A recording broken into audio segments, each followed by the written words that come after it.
Kota Medan tengah dilanda salah satu banjir terbesar dalam beberapa tahun terakhir. Sejak 27 November 2025, banjir mengepung hampir seluruh wilayah kota. Air dengan cepat meluap dari daerah aliran Sungai Deli setelah hujan deras mengguyur sejak dini hari.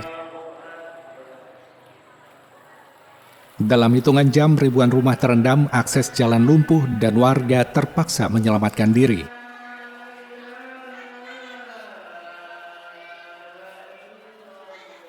Hingga 30 November 2025, pemerintah Kota Medan mencatat sedikitnya 85.591 warga mengungsi di 305 titik posko.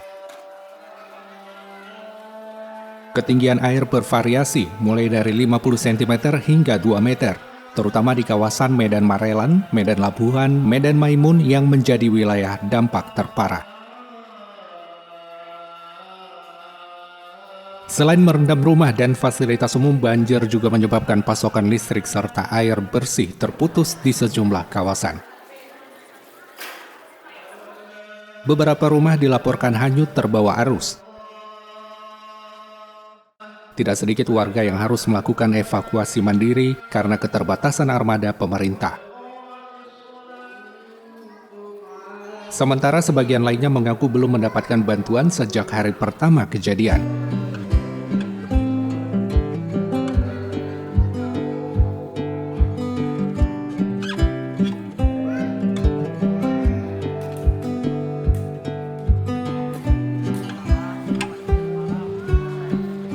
Di tengah situasi darurat tersebut, anggota DPRD Kota Medan Hadi Suendra meninjau langsung kondisi pengungsian di wilayah Kecamatan Medan Labuhan, salah satu titik banjir paling parah.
Di sini ratusan warga menetap di posko darurat sambil menunggu kondisi rumah mereka kembali aman. Di lingkungan 16 Blok 4 Gria Martubung, ketinggian air bahkan sempat mencapai 1 meter.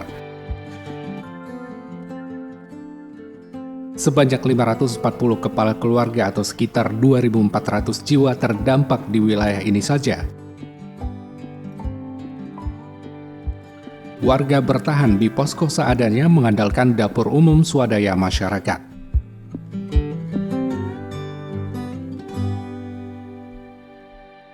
Pada hari ini kita telah merasakan dampak dari bencana alam banjir yang dimana masyarakat yang terkena dampak itu 540 kakak, 2.400 jiwa yang dimana penanganan udah dilakukan, yaitu melakukan dapur umum, swadaya masyarakat, saling membantu dari pihak kelurahan, kecamatan, pemerintah Kota Medan. Sekarang apa yang paling dibutuhkan sama warga? Untuk saat ini yang dibutuhkan untuk masyarakat kita itu obat-obatan, selimut, dan pakaian-pakaian, dan pampers, terus sama susu, terus sama makanan anak-anak. Kebutuhan dasar warga memang masih sangat besar. Posko-posko yang menampung ratusan pengungsian, kekurangan obat-obatan, perlengkapan tidur, pakaian kering, hingga makanan untuk bayi. Sebagian anak dan lansia mulai mengalami gangguan kesehatan akibat suhu yang lembab dan sanitasi yang terbatas. Tidak hanya di Geria Martubung, genangan tinggi juga masih bertahan di Komplek BTN Kelurahan Besar dan kawasan Tangkahan. Meski 4 hari telah berlalu, air belum sepenuhnya surut. Pemerintah kelurahan terus mengkoordinasikan pendistribusian logistik bersama kecamatan dan Pemko Medan. Untuk wilayah kita saat ini kondisi sudah 4 hari masih tergenang, khususnya di wilayah Kelurahan Besar, Komplek BTN, dan wilayah Tangkahan. Jadi upaya-upaya yang sudah kita lakukan di sini yaitu berkoordinasi dengan Bapak Ibu Kepala Lingkungan dan berkoordinasi dengan pihak pemerintah Kota Medan yang telah berusaha dan berupaya untuk menurunkan logistik dapur umum serta perobatan yang bekerja sama dengan Puskesmas, dan saat ini sudah memenuhi dan sudah tercukupi untuk di wilayah kita karena adanya kolaborasi dan kerjasama kita dengan pihak pemerintah Kota Medan, pihak kecamatan, dan pihak kelurahan bersama rekan-rekan kita Bapak Ibu Kepala Lingkungan se-Kecamatan Medan Labuhan. Ya, kendala sampai saat ini untuk penanganan banjir kira-kira apa Pak? Kendala yang paling besar? Izin untuk saat ini kendala saat ini sudah terkendali. Mungkin di hari pertama, hari kedua yang agak sulit karena ketinggian genangan lebih kurang setengah meter sampai 1 meter. Kira-kira apa Pak yang dibutuhkan oleh warga di sini yang terkena dampak banjir atau warga yang mengungsi? Kira-kira apa yang paling dibutuhkan saat ini? Saat ini memang yang diperlukan masyarakat yaitu berupa kebutuhan bahan pokok serta alat tidur atau alat untuk tikar dan alat mandi, Pak.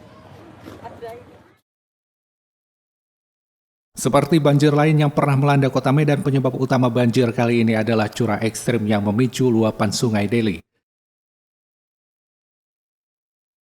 Namun sejumlah faktor lain memperburuk keadaan, yaitu daya serap tanah yang rendah, drainase yang tidak memadai, serta alih fungsi lahan menjadi pemukiman padat.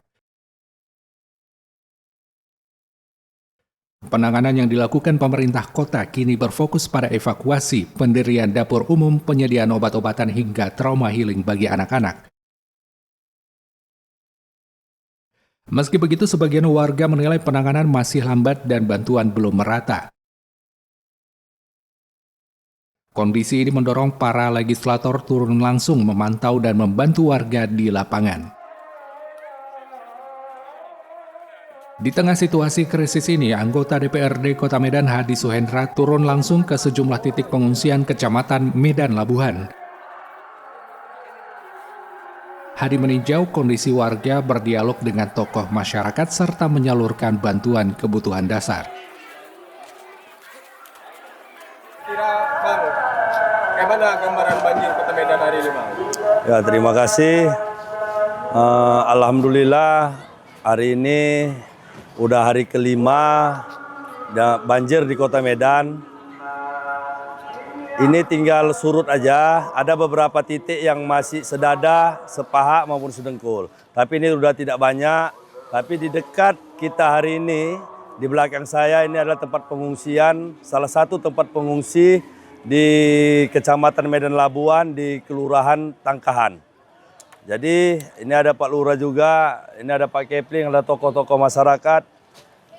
Saya berharap hari ini kepada Pemko Kota Medan, ini jadi pembelajaran penting untuk menangani masalah banjir. Ini harapan kita di DPRD Kota Medan. Ayo mari sama-sama kita diskusi mengenai hal ini. Jadi bantuan-bantuan dari Pemko Kota Medan juga harus tepat sasaran. Kita tidak menginginkan ada orang-orang, segelintir orang yang mengambil keuntungan dari bencana ini. Harapan kita dari DPRD Kota Medan, kita tetap bersama bergandengan tangan kalau mengenai banjir yang ada sekarang menimpa Kota Medan. Hadi menegaskan bahwa dalam kondisi darurat seperti ini, koordinasi menjadi kunci utama agar tidak ada warga yang terabaikan. Ia menyebut beberapa titik pengungsian memang terkelola baik karena adanya koordinasi lurah dan kepala lingkungan. Namun di banyak lokasi lain warga masih kekurangan obat-obatan, perlengkapan bayi, dan makanan siap saji. Bang, lihat kondisi warga di pengungsian, Bang. Kira-kira gambarannya seperti apa, Bang, warga-warga kita ini? Ya, melihat hari ini kita sama-sama melihat, mungkin nanti ini ada Pak Lurah terkontrol dengan baik mungkin karena ada pemimpinnya di sini, di kelurahan ini. Mereka ini sebenarnya membutuhkan juga obat-obatan. Jadi mungkin di sini karena ada Pak Lurah, di sini terkontrol dengan baik. Tapi di tempat pengungsian-pengungsian yang lain mungkin tidak sebaik ini. Jadi harapan kita ini mulai ke depan, marilah sama-sama kita melihat agar lebih baik lagi untuk masyarakat yang mengungsi di tempat-tempat pengungsi.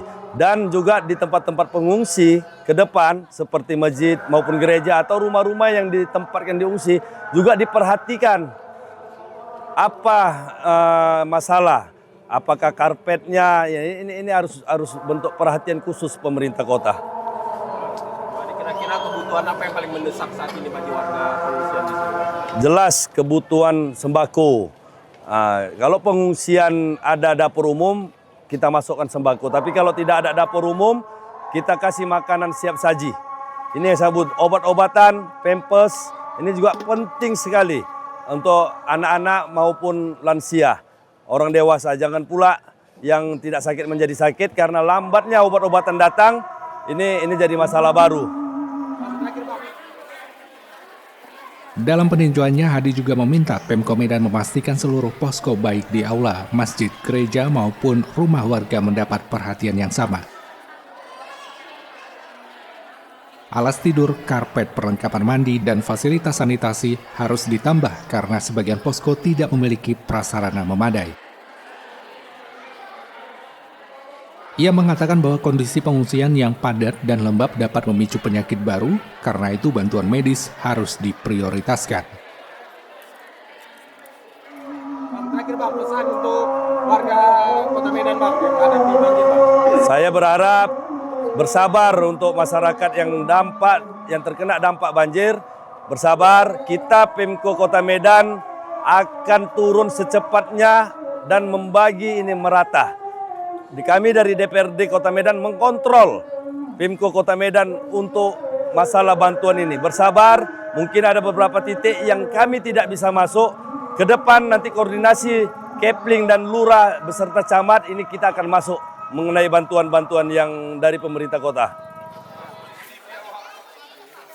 Banjir yang merendam hampir seluruh wilayah Kota Medan ini kembali mengingatkan bahwa persoalan bencana bukan hanya soal cuaca ekstrim, tetapi juga kesiapan infrastruktur dan sistem penanganan. Di tengah keterbatasan dan situasi darurat, ribuan warga masih bertahan di posko pengungsian sambil berharap banjir segera surut. Dengan pendistribusian bantuan yang lebih cepat, koordinasi yang lebih kuat, serta evaluasi menyeluruh terhadap sistem drainase dan tata kota, besar harapan agar kondisi di Kota Medan dapat pulih kembali dan bencana serupa dapat diminimalkan di masa mendatang. Sehat-sehat ya Bu, sabar ya. Dari Medan, Tim Liputan TV One mengabarkan.